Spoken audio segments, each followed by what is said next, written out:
Hello everyone! Now for today's video I thought it would be a good idea to be making a shift or chemise, specifically an 1810s one. A shift is the garment that is worn directly against the skin.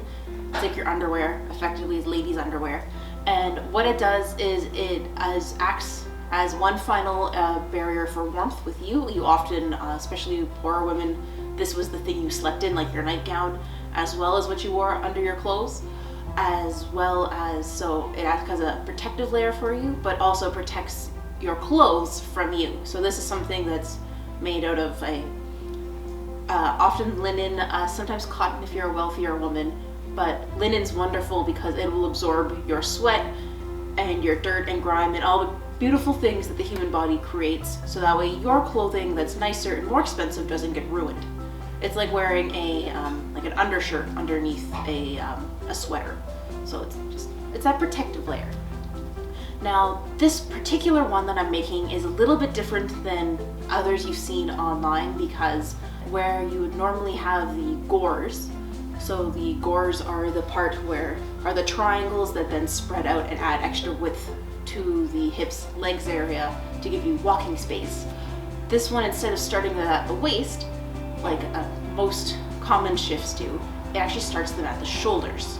So I'll show you what I mean in a second. But I thought this would be an interesting thing to do, because that means that you have your straight panel front and back, and then your gores begin way up here. And those are the parts that attach to the sleeves. So I thought this was kind of cool. Now this particular shift is heavily based off of one from the McCord Museum. I'll show a photo of it. So without further ado, here is how to make a Regency shift. Hello everyone. Alright, so we're just going to get talking about our measurements. So get your ruler out, and first thing first, we're going to need our shoulders. I'm going from my shoulder tip, the bones, from one side to the other side.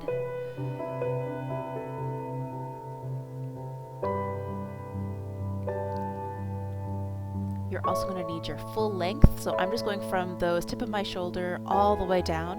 Now if you're by yourself like me, what I like to do is just do a bit of a pat on my leg, then I can hold that steady so I know how long my ruler is and bend down from there. Otherwise, if I bend down, the ruler's going to go with me.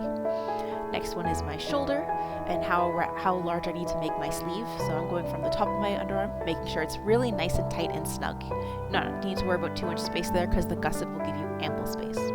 Third one is how long your sleeve is, just personal preference. I decided to do 15 centimeters, starting from where my front panel would approximately end.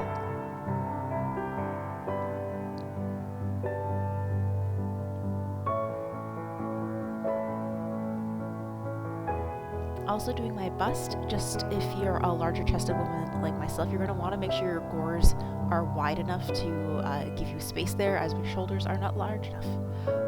And finally, I'm going to need my neckline. So from here, I'm just going from my bra line to my other bra line as a base. You can always cut it bigger if, as you're getting it, you realize you want a little bit more space. But remember, you can never cut less.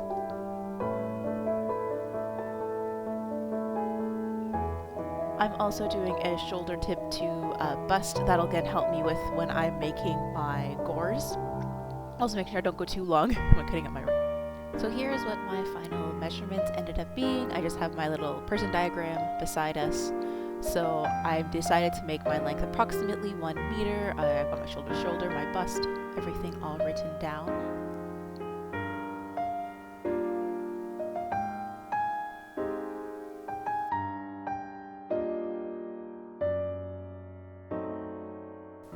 Now here is where my measurements are. So the small rectangle, the 1545 is my sleeve, a 10 by 10 is going to be my gusset, and 41 by 105 is going to be my front and back panels. So remember, you're going to need multiples of all of these to get that working. These are the measurements for my gores. The 6.25 is how much I needed to have at my bust point, so I just did a bit of fun math there to make sure that my triangles would be wide enough by that point. And here we have all the pieces right beside each other, so you can do a bit of a comparison with them. So Next thing is to cut out your fabric. I ended up needing about 1.30 meters. Make sure you have no cats on your fabric while you're cutting it out. And as you can see, he's a bit persistent for doing that. I guess a bit of a friend. Now, once it's all cut out, make sure you give it a good wash before you use it.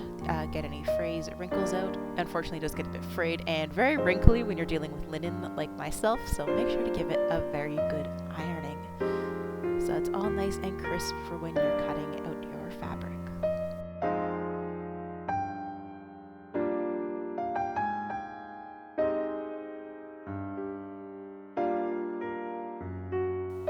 So from here, I am now cutting up my fabric. Big thing though is I'm not just marking my fabric and then cutting. Linen's notoriously difficult for wiggling about, which means you're not going to get a straight line. So instead, I am going to be pulling individual threads out and then cutting along those lines. It's perfectly straight then. It does mean though that you're making small marks in your fabric. Here I am just making my front and back panels, the approximate widths of them as they are the same.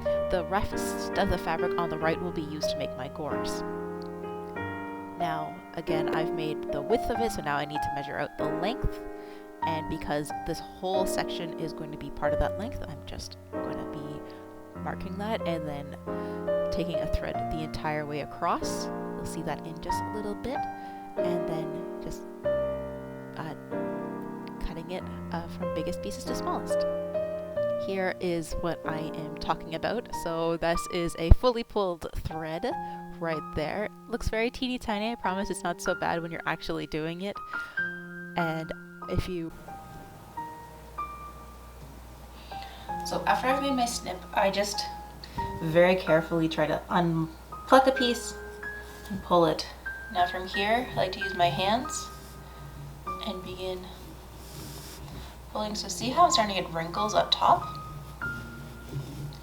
I can now follow a bit of this line to where I need it. So from here, this fabric that hasn't been done is very soft and fluid, whereas this right here on that thread is very tight and taut. So from here, I just follow along my line.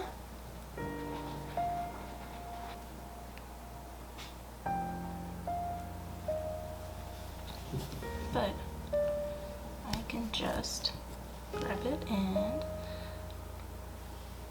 pull it right out like that. So it's nice and easy. And now from here, instead of starting to pull right beside my dot, I follow up my line and continue working them up here. And just repeat the process until I am all done. See you in a little bit. So once you're finished the entire strip of fabric, that's when you can go in with your fabric scissors and you can just follow along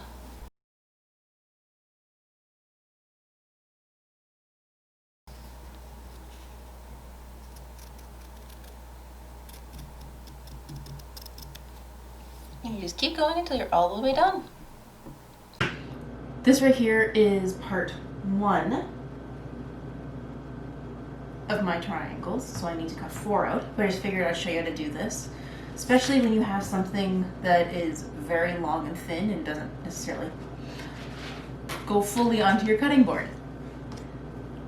So, first things first, to make this a little easier for when I'm tracing my diagonal line, I want to put the center of it. So, wrong way.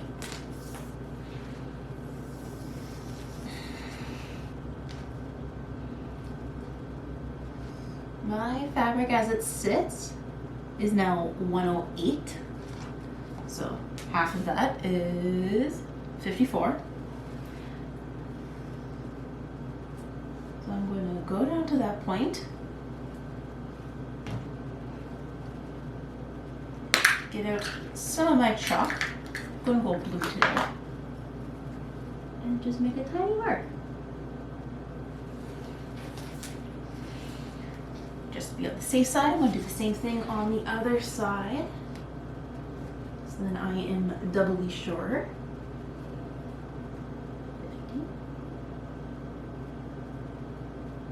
4.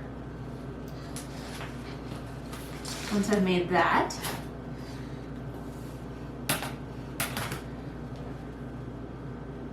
just doing a tiny, really faint line there. And the reason for this is that when I cut it in half into my triangles, the very middle point of the fabric, the line will actually go through. Once you figured out your halfway point here, I also need to just figure out my halfway point on this line. So I just put my mark here. Fabric is 28, so half of that is 14. So make a little dash at 14.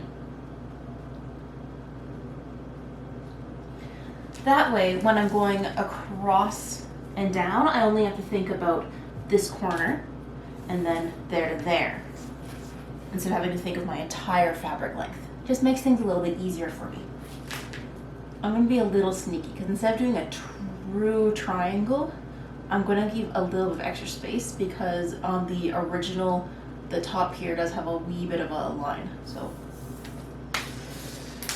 it just means that the very bases of my fabric will be a little bit narrower, but I'm not too worried about that. If it's up here and my seam allowance is 2 centimeters, then it's just going to be nothing here, it's going to be seam allowance, but I want a little bit more showing than that. So I'm going to go 3 centimeters.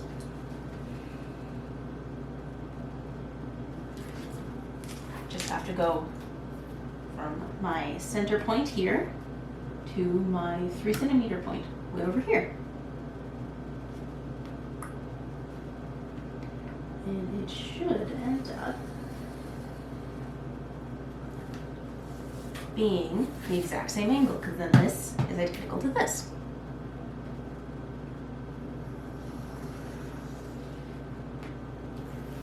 I cut out all the pieces for the fabric, and I thought it would be a bit interesting just to see what they all look like, kind of just as a comparison against each other. So I'll lay them out below, and you'll see them in just 1 second.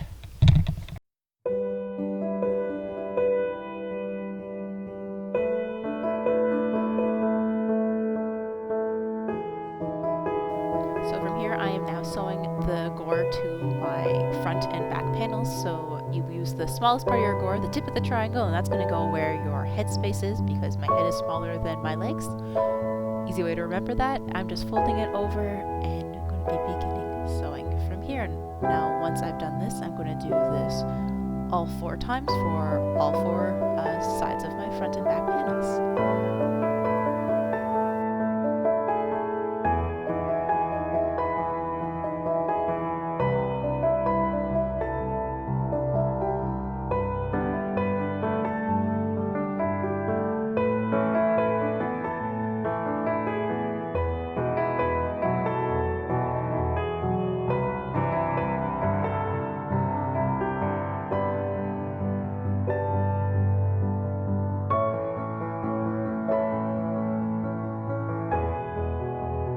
Now I'm going to cheat just a little bit and use my sewing machine for my seams and then hand fell the edges.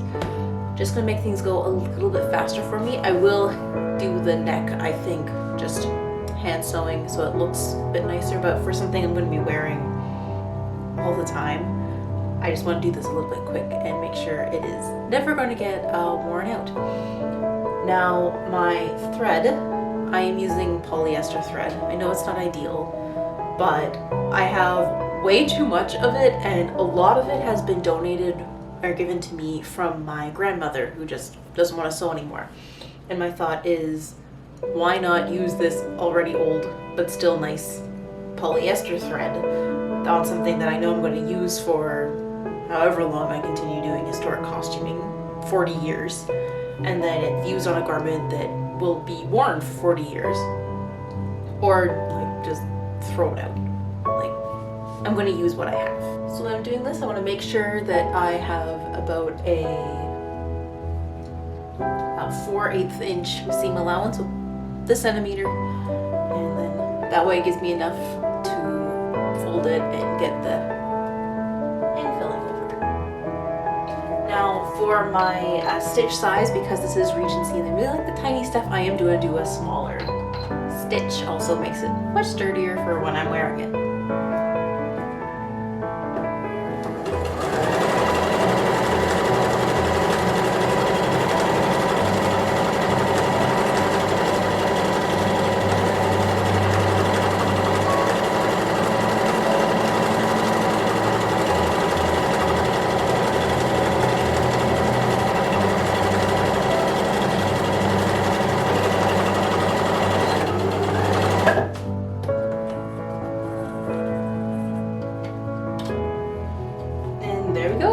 one seam down, and I'm gonna do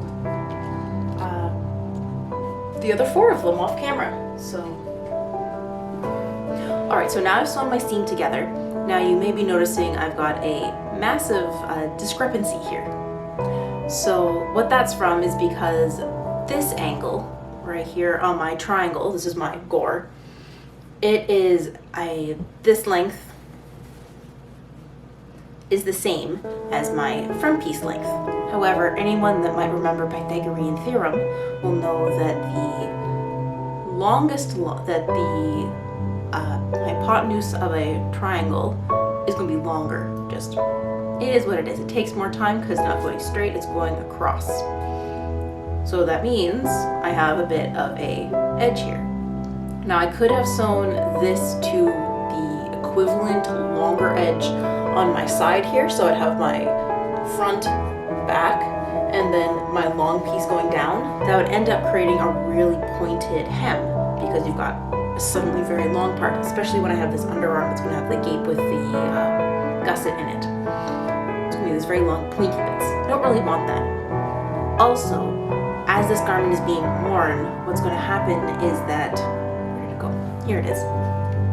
What's going to happen is that the bias parts of the fabric, the bias cuts, as with anything, is going to start stretching and growing longer from the weight of it. That's often something very, very common in circle skirts, that if you haven't let it rest for a little, you're going to get a bit of drag in the areas where it's the bias part of the circle skirt. The way to stop that is by sewing a bias part, aka this, to the cross, the one that's on the straight. And then the straight will kind of hold steady as this one tries to bring it down. Hope that helps a little bit of making sense of that. I'm going to get going and now sew the rest of these sides on. See you in a little bit. Hello all, this is my quick and dirty fit test. So what I've done is I've just put a couple pins right there and there, so it's like a 2-sided cape, just to make sure it does fit the bust area, which I really think that's why they put these extra gores in this space. Give me a second, let me see if I can tone down my brightness. There you go. Because as you can see, it just adds that little like finger width right here. So that when I put it on, it's like I'm wearing a modern bra, of course. But it just adds that little bit of extra space for the chest. Hello. So today is the next day, obviously. Now it's already about the afternoon, so what can you do? However, I am up in a little bit more of a lit area, so I can get some of my hand stitching done. So I'm just going to be felling my edges and getting that done. As you can see, I am in good company for my very long day of felling those seams. So here we go. So just very quickly, I'm only cutting one side of my excess fabric, and that way I can use the other side to roll it over, which you'll be seeing in just a moment, and then from there effectively whip stitching it all together. So please enjoy.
have what looks like a grocery bag. That's at least kind of what I think it looks like, just with the sleeves. So I'll get a little closer, but you can see some of the seam work there. So this is what it looks like from the front. So whoever's supposed to see the front of this, aka your state or corset. This is on my back, and what I've done with the shoulders is to make it easier for when I'm putting the arms in. I just did this while I was working. So again, I've just rolled it over. I've made it so that way the seam falls towards my back, and just done the same work. Now it's a little tricky because right here is a lot of extra fabric, whereas the sides, here I'll show you from the inside. There we go. So right here only has the folded fabric of this piece and this piece. Right in here, not only has this and this, but all that folded from these two as well. So right there is a little thick. Nothing you can do about it. It just means that it's a bit harder to keep that line nice and parallel while you're working, but I think I did a pretty good job. So now on to this neckline that is getting a little bit frayed. So see you in a second.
Alright, so the neckline is now done. What I love about the rolled hem is just how fine it is. So even from far away, like as you see, you can't really see anything there. And this is the wrong side, so this is the more obvious side compared to almost nothing, which is amazing. Now, next up is sleeves. So I've already put one sleeve on, and we are going to go through together how I put my other sleeve on. My process is pretty much what Morgan Donner does with hers. She has a video like from a year ago now, almost 2 I feel like, about how to put a square gusset into a sleeve. And if you want more clarification, I really recommend that because it's not going to be white on white. Unfortunately, mine's going to be white fabric with white thread, so it's going to be very difficult to see. But I do recommend taking a peek at hers if you are trying this out yourself. And mine looks a little bit too tricky to follow just with the white on white. But here we go. How to make a gusset sleeve. So from here, it's really important that you mark all your edges so you know precisely where you're going to be sewing, because you don't want to sew anywhere that's not been colored blue in this case. So this is my sleeve and my gusset. First thing is I'm attaching my gusset to one of the shorter edges of my sleeve. My gusset is a square, although it's hard to tell in this angle. And just remember, you're only ever sewing on where the blue is. Good recommendation is to always sew facing your gusset, not the sleeve. It's a lot easier to see when and where to stop.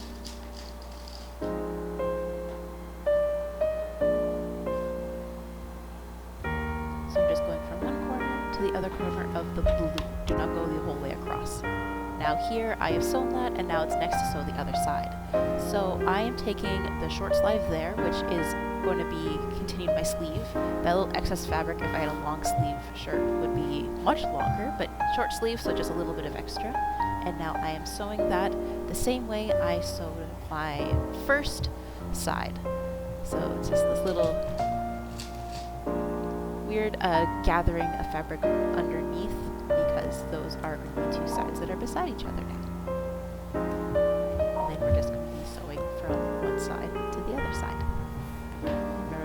sewing where the blue is. Do not go past the blue.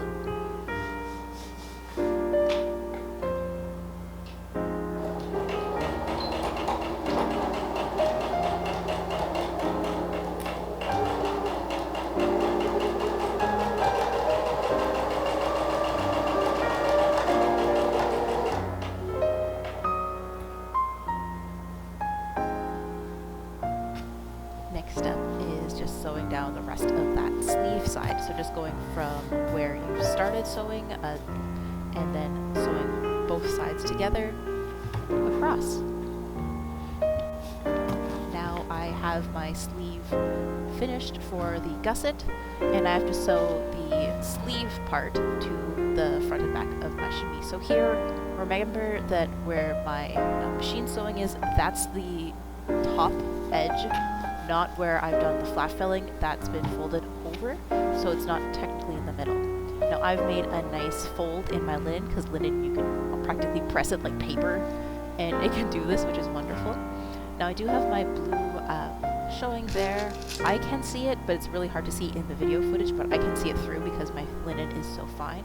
And I am now just pinning both pieces right side to right side together, and then I'll be sewing only the sleeve part. I will not be sewing the gusset yet. The gusset will come later, so I just go from one seam to the next.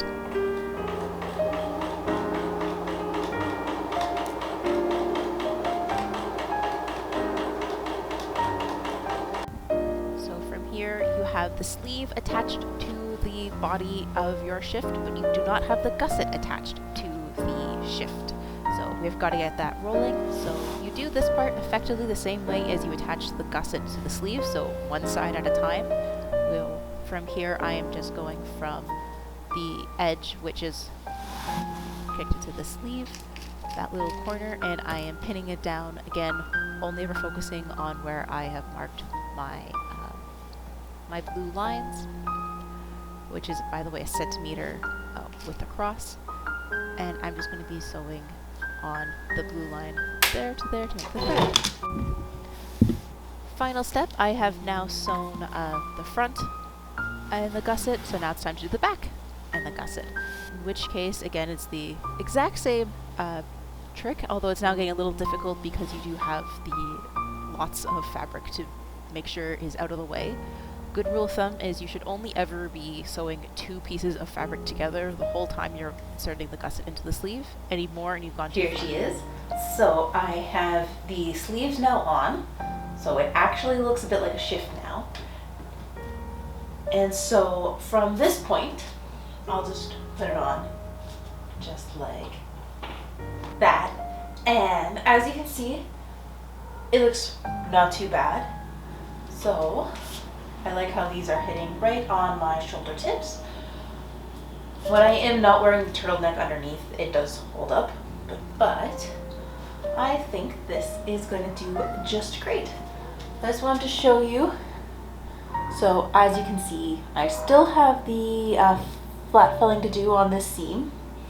That's why it doesn't look as crisp as this, but you can see how the gore has gotten very teeny tiny there. And I will show you my beautiful square just right there. Just giving me. See you soon. So next up is just these same seams, going all over them again with the flat filling. Gonna take a little bit, but I'm excited to be doing that. And then after that, I just have to do the rolled hems here and here, as well as do a final length for the bottom hem. So just clean up the bottom, any fraying, stuff like that, and then probably just do a little bit of a wider hem so it more is in line with these guys than this guy. Like how this, you can really see it on just how dainty this part is. So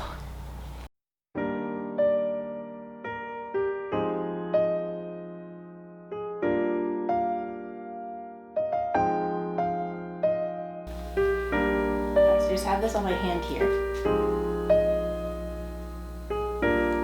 So this is my underarm. The back here is the sleeve. So you can see that's why my fingers are sticking out. Just a little body ain't gonna fit in that. So when you are filling your your gusset. So as you're filling your gusset, what you want to do is you want to do shortest to longest. So your first seam is a little one. It just goes from one corner to the other corner. Second seam is your second longest, and it goes from that corner's friend across from the sleeve, and you go all the way up, following the sleeve. And then it's actually more like a third rather than 4.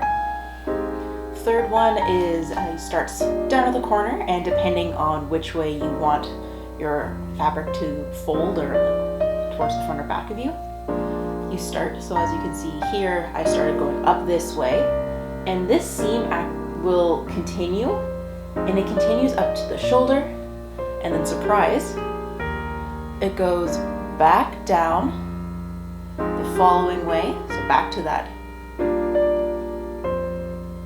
tip of that square. So we've now made it around a bit like a lollipop and down towards the side, which then you just go all the way down. So that helps. You just go short, longest, lollipop around. Hope that helps when you're making them and you're kind of get confused by how to flap them. So for today, I'm going to be working on my sleeve hem and my hem. And so for that, I am, instead of doing a rolled hem like what I did for my neck, I just want it a little thicker so it's more matches in line with these. And so it'll just be a little bit more like a folded hem, tiny folded hem. And I'll get working on that and then just whip stitch that up so it's a lot more like this. I'll see you in a little bit just to show you how that's going, and then soon enough, next time you see me, I'll be pretty much finished. In a little bit.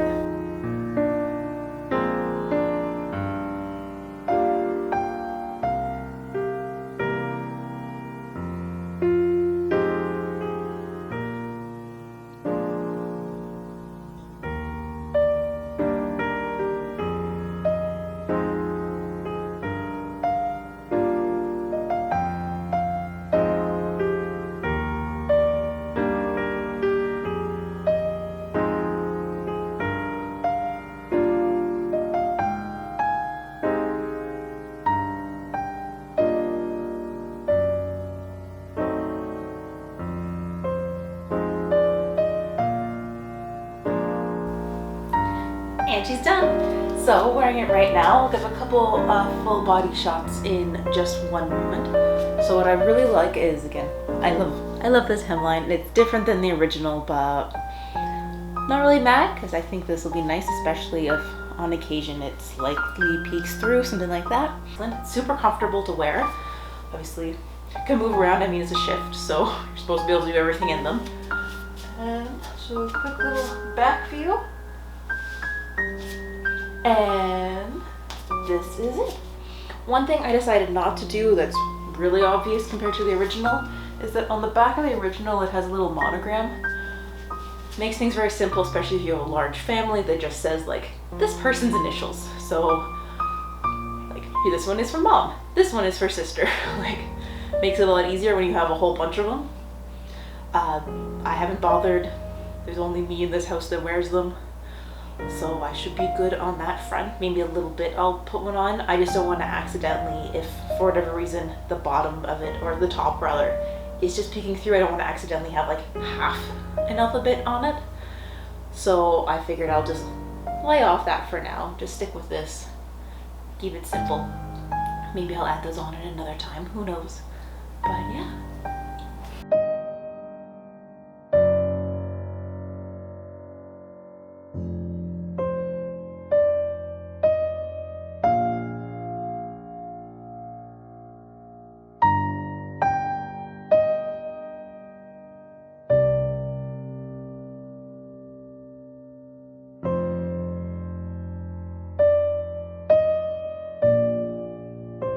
Thank you everyone for joining me with my video. Hope you liked learning about making Regency shifts.